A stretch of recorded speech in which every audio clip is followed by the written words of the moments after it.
Let's go to rule number 5, fire zones.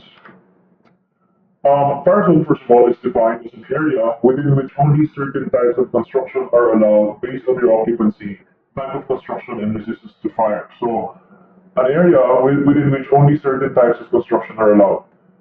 It's easier to understand if we just show you right away ano ba yung different kinds of fire zones. So we have three kinds. Now we have the non-fire restricted zone, the fire restrictive zone, and the highly fire restrictive zone. So, anong difference ng tatlong zones na to?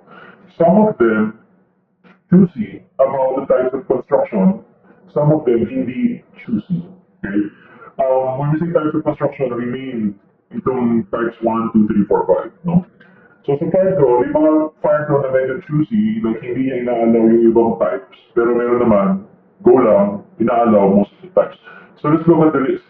Kapag yung fire zone mo is non-restricted, non-fire restricted zone, all construction types are allowed. No, types 1, 2, 3, 4, 5, they're all welcome, you can build all of them here. Okay?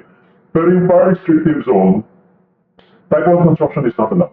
Okay, pwede lang 2, 3, 4, 5, bawal type 1. Okay? Sa highly fire restrictive zone, types 1, 2, and 3 are not allowed. Ang pwede na dito 4 and 5. So, yun yung difference ng tatlong fire zone designations. Okay?